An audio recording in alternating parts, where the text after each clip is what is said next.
Story 1. I was 13 when I won him. A small, stuffed clown.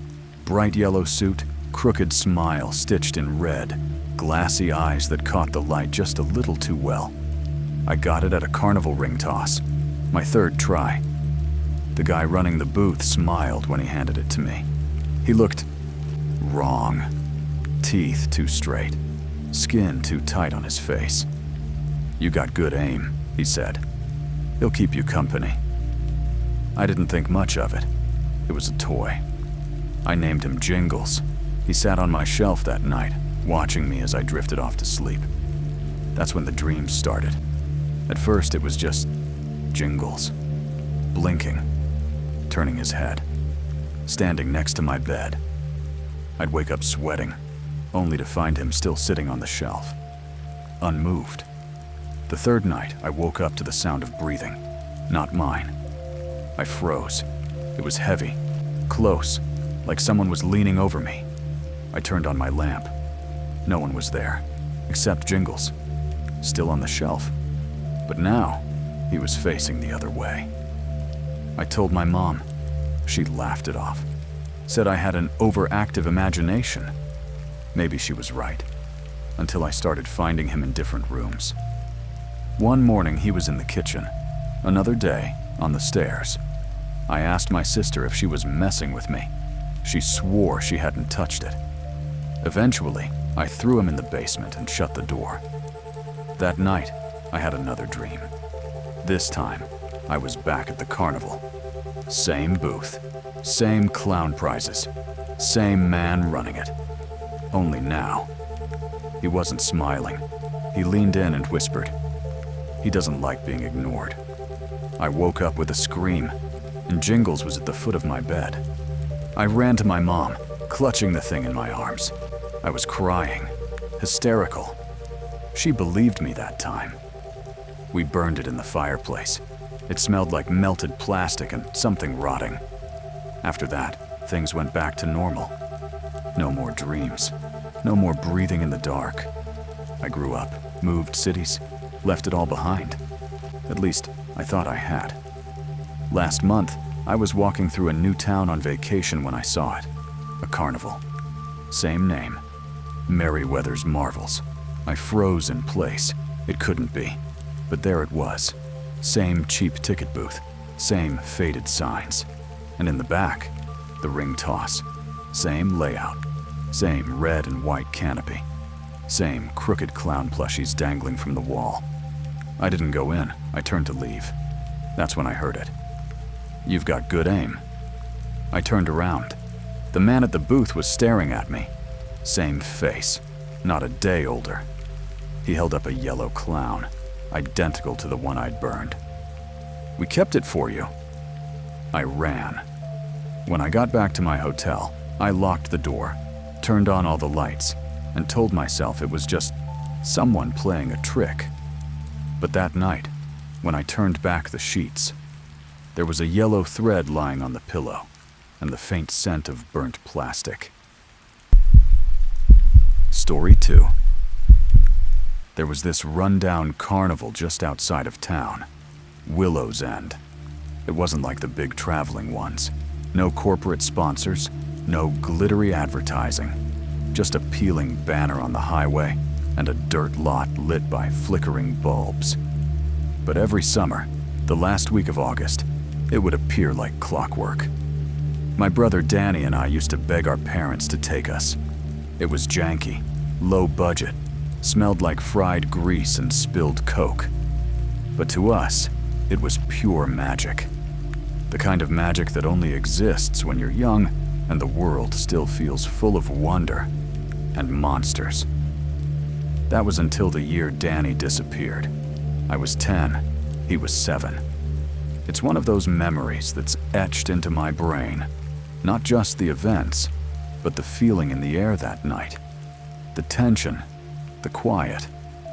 It was late. The crowd was thinning out. The sky was dark. Stars barely visible past the canopy of weak carnival lights.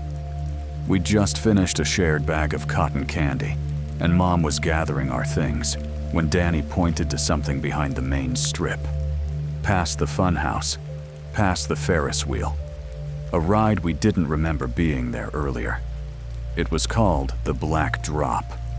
There were no lights on it, no music, just a tall, black iron structure that looked like a forgotten elevator shaft, and beside it, a single booth, painted black, old, creaky. One seat only. Danny begged to ride it. I chickened out. Mom said only one of us could go anyway. So he did. He waved at me as the booth door shut with a metallic hiss. The ride began.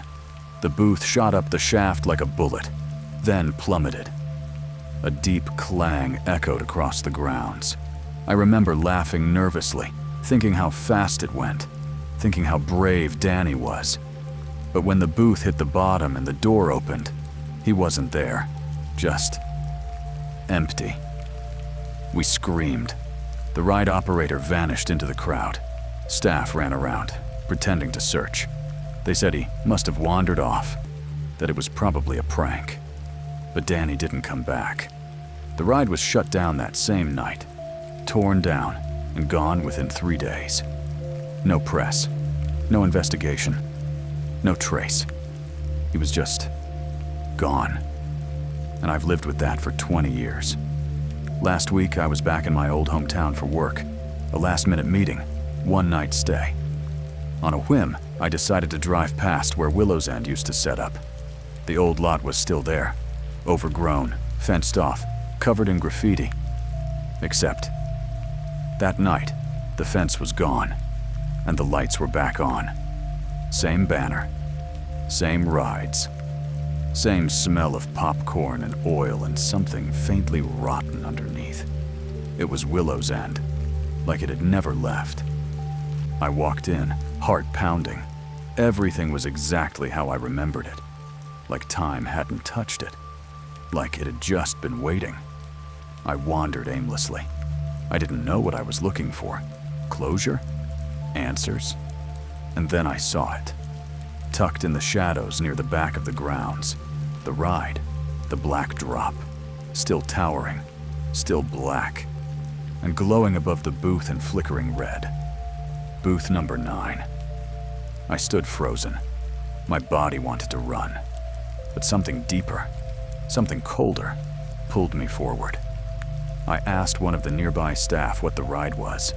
He shrugged, said it had always been here. Since the beginning, he added, expressionless. I was the only one in line. The booth hissed open, and I stepped inside. It was pitch black. The door slammed shut behind me. No harness, no seatbelt, just silence. Then, the drop. It didn't feel like a fall. It felt like sinking, like I was being pulled through water and static and something thick that didn't want to let me go. My ears popped, my chest compressed, my brain buzzed. And then, I was somewhere else, still at the carnival, but not. The sky above was a deep blood red. The lights around me flickered erratically. The ride spun silently. And the people? They weren't moving. They were frozen, mid-laugh, mid-scream, mid-bite, like mannequins posed in terror.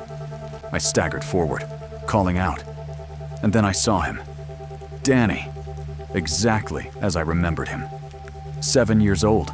Same jacket. Same messy hair. He stood just beyond the cotton candy booth, wide-eyed, trembling.